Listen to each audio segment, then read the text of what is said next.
Get a £5 free bet every week with Offer Club from William Hill. Simply stake a total of £20 or more across the week on pre-match football accumulators with 4 or more selections, and you'll get a £5 free bet on the Friday.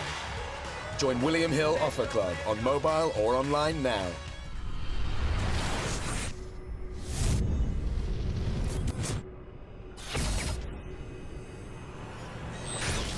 This is KUGAN CASSIUS Rifle TV in association with Macklins Gym Marbella. We're at the press conference here to announce George Groves versus Edward Gutknecht, Friday the 18th of November at the SEC Arena. With me I've got from Cyclones Promotion, Barry McGUIGAN. How are you, sir? I'm great, thank you. I'm very good. It's a great fight, a hell of a fight. Gutknecht has gone the distance with everybody. He's beaten GGG in his amateur career, one of only I think 4 or 5 people. He's a really tough guy, comes forward aggressive, and you know that George is as comfortable on the back foot as he is on the front foot. Shane has done a phenomenal job with him. I think he's better than he's ever been, George Groves.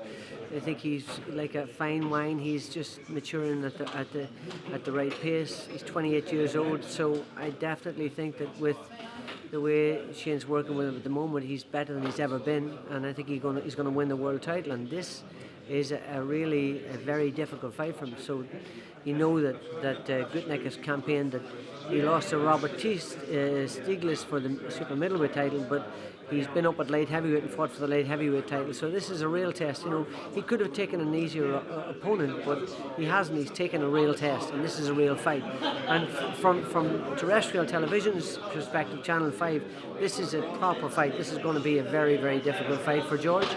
And George has to get over this. He'd rather be busy than be idle, and until the WBA title sorts itself out.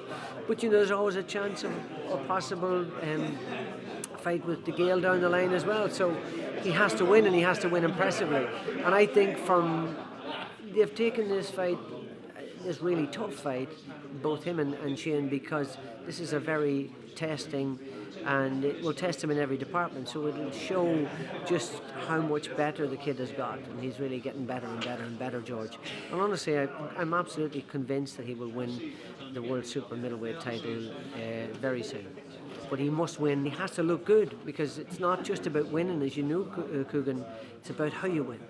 And I really think that, talking on the table, you see so many title fights that don't sort of really materialise into the fight that people expect. This one, I can guarantee, is going to be an absolute barnstormer. Obviously, last time out against Martin Murray, George Groves was very impressive. How many fights do you think before he's actually at that point where he's challenging for that 4th world title? Do you think anticipating having one more after this? I really think that he's ready to fight for the world title as soon as the WBA scenario sorts itself out. And none of the champions will want to fight George Groves, not unless they're offered a bundle of money, because he is very much a dangerous fighter. And I genuinely, as I said, it sounds like a little bit nepotistic, me saying Shane's done a great job on him, but be perfectly independent. He's got much better. Look at the performance against Murray. He held his technique and style and fought a very, very tough game. A lot of people believed he would lose that fight, and he showed tremendous resilience and boxing ability, and boxing on the back foot and using his jab, and back to doing what he did when he was on his way up. So I genuinely think he's a much better fighter now. He has the experience of having gone the distance, having fought for the world title on 3 occasions, almost winning it, and yet it's slipping away. So he has that experience. He's still got very little miles on the clock, despite the fact that he was involved with some really tough fights.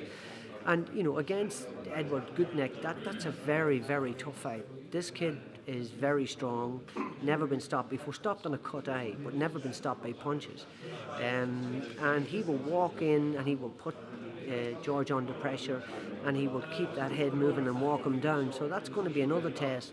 And again, I didn't think that there could be a tougher fight than Martin Murray, but this could be equally as tough. There had been rumours surfacing over the last couple of weeks about a potential fight with Chris Eubank Jr. Do you know where these rumours came from, Barry? No idea. Honestly, I have no idea. But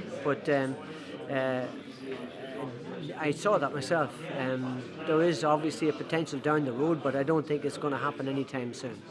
Yeah, I mean, I don't know where the rumour is. It's So are you kind of a suggesting social that media. No, I he's don't know. suggesting that it was us? It's not a Never bad cared rumour, for it's a me. great fight. No, it's a great fight. Yeah. I mean, Chris Eubank and anybody's a great fight. He's a very tough kid, and he's much better than people. And I know people have got annoyed with him with the scenario, what happened with GGG, but I don't think he's afraid of anybody. I think he's improving all the time. He's got a phenomenal chin. He doesn't punch as hard as his dad did, but he throws more punches, so nature gives you one thing and takes another away. So I really think he's going to be a world champion in the future. There's no doubt about that. Absolutely no doubt about that. But and there is a potential of him and George down. I know they sparred together in the past, and there's all sorts of rumours. There's all sorts of suggested fights coming up and so on that don't often materialise. But that's something that can happen down the road. We love a boxing rumour, Barry. Oh yeah, I know you do.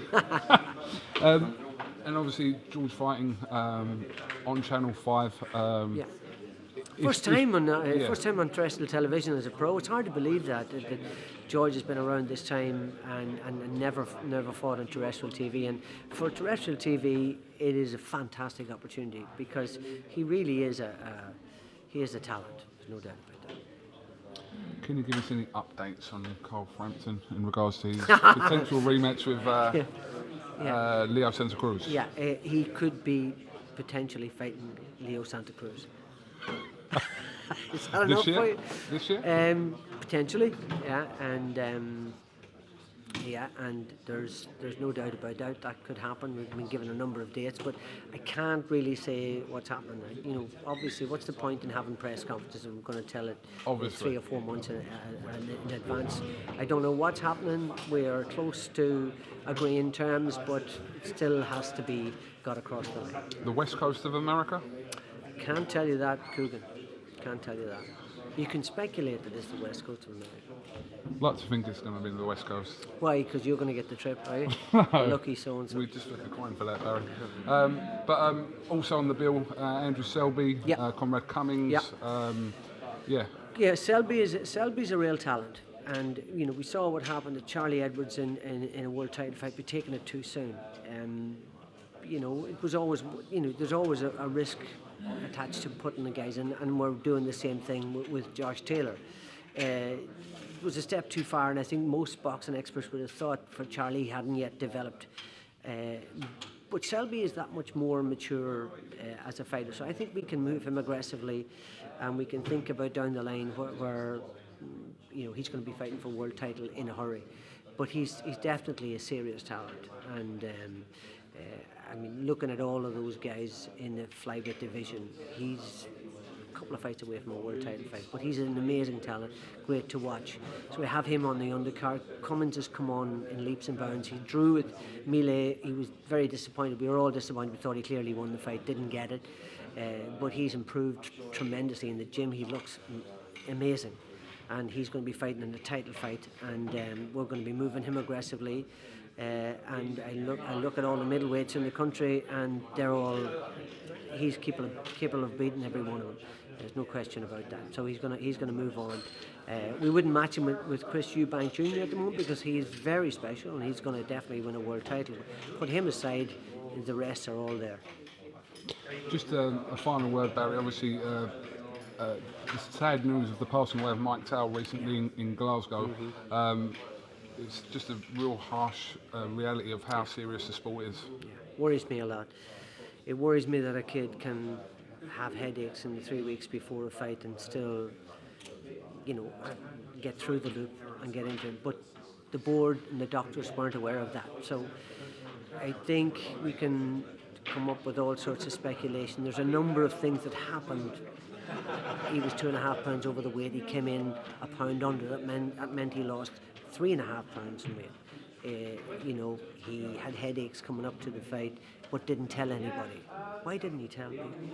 Why didn't his, the people around him who were aware of that tell? Were they not concerned about that? It's a very sad occasion. It's a very sad situation for boxing, and it's the worst possible thing that could happen to our sport. And I hate that. It's happened to me in my life, and it worries me about the long-term situation for the sport. We have to address the issues of dehydration and rehydration. We have to get more knowledge on that. We have to know more about that process. What is too dry? What is acceptable that is, son, you can't do this weight, you can't do it, and you're not going to box. I know it has ramifications, but we should know that before. And I think ultimately boxers have got to be more honest with what they're eating, how they're feeling, and all of that. That has to be much more transparent. Very sad situation. Obviously, deepest sympathies for the family and for all involved. And I sent Tommy Gilmore a message and just said how genuinely sad I am for him. Because I know how much he fights for his fighters and how much he cares about them. So that is a very, very sad situation. Very sad for the family, and we do our best to make it as safe as we can. But let's not forget that in contact sports, in other contact sports, the serious injury and fatality is through the roof in comparison to boxing, but it's because of the deliberate intention of boxing that we get such bad press. But I think the Board of Control have done a phenomenal job over the years, and they are one of the best in the world as far as safety, as far as medicals are concerned. They are like top 3 in the world. And have been, and they've been outstanding in every department. MRI scans, MRA scans, everything has been thought of and done, and everybody has to tick the boxes. But in a sport where you're getting hit on the head, things like this can happen, and that's the bottom line. And all these kids that start up, they know that, and they know the risks and the inherent risks. And when you turn profession, the risks are that much greater because you're boxing for a longer distance. And all the medical rules can be there and everything else, but it can still happen. So it's just a very, very unfortunate scenario. And it's more unfortunate the fact that we have 2 of them back to back with Nick Blackwell and then young Mike Towell. So God rest the kid. Deepest sympathies to his family, and let's just try and make it as safe as we can. Barry, thank you very much for talking to IFL TV, and I'm sure we'll catch up with you ahead of your upcoming shows. Thanks.